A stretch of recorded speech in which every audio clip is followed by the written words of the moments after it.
Yo, what's up, Pops? This is your favorite son. I'm just kidding. This is a poem that I wrote for you because you're the dopest dude I know. So, I sit in the backseat of a van outside of a thrift store somewhere in the south side suburbs of Chicago, and I watch him parallel park the car perfectly on his first try. He turns the key, turns the radio station to V103, and leans his seat as far back as it can go.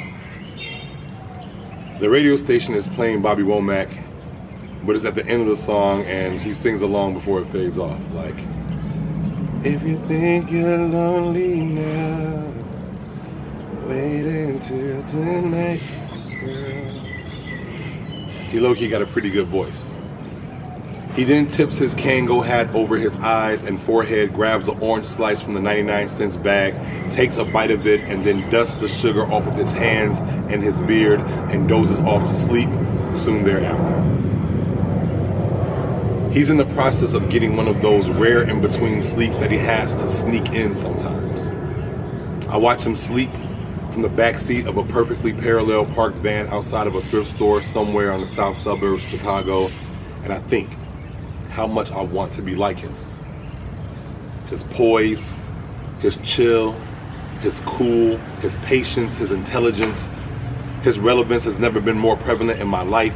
His heart, his wife, his clothes, his height, his depth, his rights, his wrongs, the songs he chooses to sing, the depth he brings to every situation, his dedication, his constant elevation above the status quo.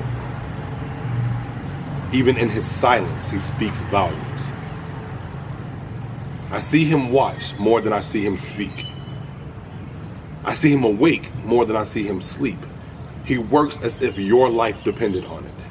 He wears no cape, but he has to have superpowers, right?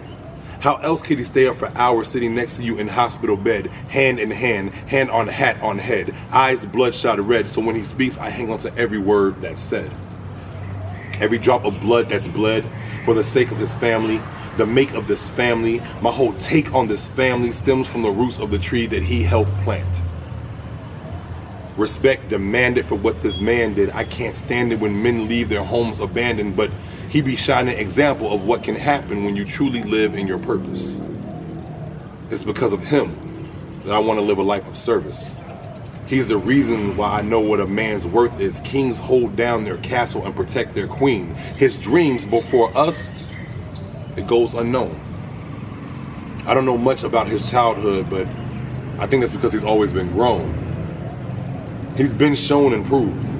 There's lessons in every move, poetry in every muse, and I may be fooled, but I still know that love is work, and from it you can't hide. So I'll climb every mountainside from Kilimanjaro to Mount Sinai, and I can't lie, but neither can he. Seriously, I mean that literally. The Kirk smirk gives him away every time. It's like, yo, Pops, let me get $5. He be like, $5? I ain't got $5. Thank you, Pops. Thank you for making your life mine, ours, us. You deserve more than I can afford, but I promise one day to get you an old Ford 4-door plus more, and I still wouldn't be able to pay you back for being the best father any of us could ask for.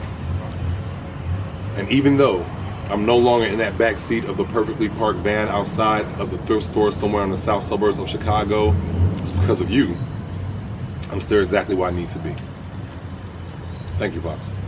Happy birthday, King. I love you, man.